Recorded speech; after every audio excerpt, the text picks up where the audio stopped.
Hi, Leslie. Hi. So, tell me what brings you in today.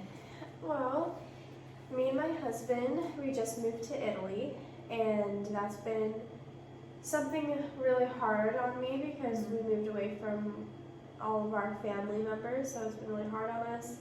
It's really hard, especially on me, because I'm really close with my family, and my husband just found out that he's being deployed, and with both of those things going on in my life, I figured I needed to find some help because I've been struggling with some anxiety and a little bit of depression, and I just needed some help getting through those moments. Okay. So, so when you talk about anxiety, what kind of feelings are we talking about? Like, what does anxiety mean to you? Well, my biggest thing with anxiety is I've never lived by myself before. I've always lived with a family member, or I lived with my husband since we were 17 years old. So going into this deployment, it's my first time taking care of things by myself, and that makes me feel very nervous and like, I have to take care of the house by myself, and I have to take care of the dogs, and there's a language barrier whenever something does go wrong. Yeah. And I just get really a lot of anxiety. Like I have a hard time. I start overthinking a lot. I have a hard time breathing when I think about it, and I start, crying, and I just need something to help me get through those moments. Okay. So, is this your first time experiencing anything like this, or have you had like anxiety beforehand? Like, not as bad as it is now. Like I had little moments growing up, but this is the first time I felt this way. Okay. And so when these episodes or anxiety comes along, what do you find that in the moment helps you calm down or come back to the present moment? A lot of times in the moment I will go to my husband, and he's always there to hold me and make me feel better, and I'll just tell him everything I'm feeling. I'll tell him how this is all new to me. I don't know what to do in this situation. I'm scared that I'm not going to know how to handle being on my own. I just feel like I can't do this. Yeah, that can be really scary. Do you have being here? Is there a being on a military base and stuff like that? Is there any communities? Have you reached out to anybody? Do you have any friends here? Do you have any activities? Anything like that? Yeah, I do have some friends, and I do hear a lot of people telling me about these resources, but I never have actually reached out to them because I don't know how to get myself involved in the sometimes they'll do deployed spouse dinners, and I've thought about attending one of those, but I haven't been interested. Yeah. Okay. So it can be hard because when one has anxiety, we start to have these negative thoughts. We can turn them into it's called all or nothing thinking, right? So we apply at one moment you're in the space you're okay, oh my gosh, my husband's leaving, I can't do this by myself, and you start to have those really heavy breathing, stuff like that. One thing that can help is called, we can do breathing exercises. Have you ever tried breathing exercises before? I've done them before. Okay. So there's one technique, it's called box breathing, right? So what it can do in the moment is, you inhale for 4 seconds, hold it for 4 seconds, and you decrease, let it out for 4 seconds. Some people really enjoy that. Some people find it very helpful. Another thing is, it's called cognitive reconstructing, right? So cognitive reconstructing is it labels those negative thoughts, right? So when we're having anxiety or how you mentioned depression, it can really help in times like that. So what we do for cognitive reconstructing is you acknowledge the negative thought that you're having, right, in the moment. And then what you do is you stop.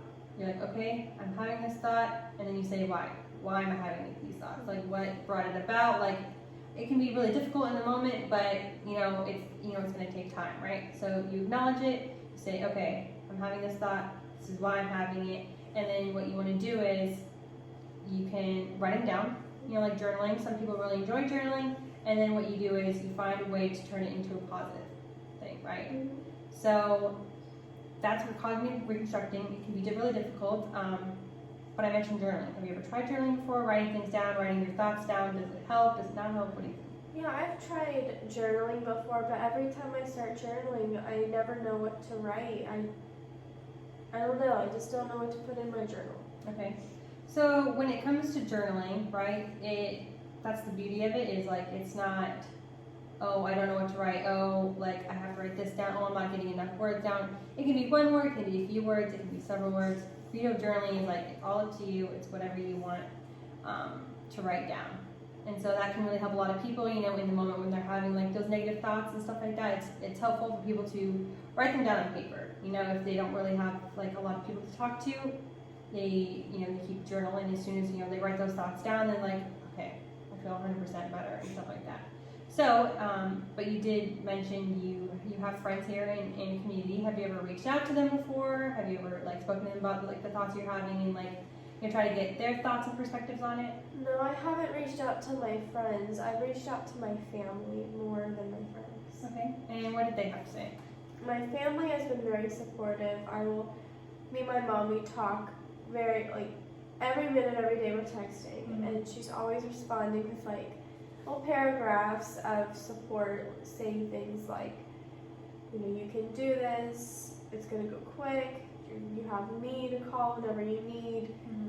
She's very supportive whenever I message her about when I'm feeling this anxiety. Mm-hmm. I'll contact my mom and she helps me. Okay. Good. It's really good that you have like, you know, those supportive outlets and those supportive people to, you know, be there when you need them. Yeah. You mentioned, you said sometimes you're feeling a little bit of, you know, depression as well. Can you tell me a little bit about that?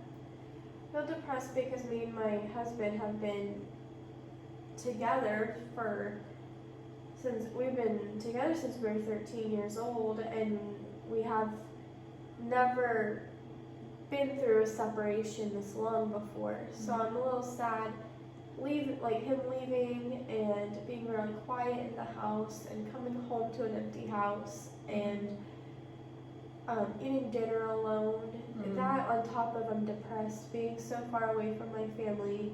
You know, if something goes wrong with the house or something, you know, what needs company, I can't just call up my mom and have her come over. Mm-hmm. So I'm a lot this fear of loneliness that I'm going to feel whenever he leaves, and it's all right. I feel like I'm going to be very lonely. Okay. And then, so when you say lonely, so outside of, you know, physically being alone in the house, like what is it about, you know, the idea of being alone that like really like scares you? I've never, you know, been alone before. I've always had somebody to talk to, Mm-hmm. and it's all new to me. Mm-hmm. So I'm not scared of being alone. Like a haiku, I don't know what makes me scared of it. It's just I've never been alone before, so I don't know what to expect. Right. Yeah, and not knowing what to expect can be really scary too, you know?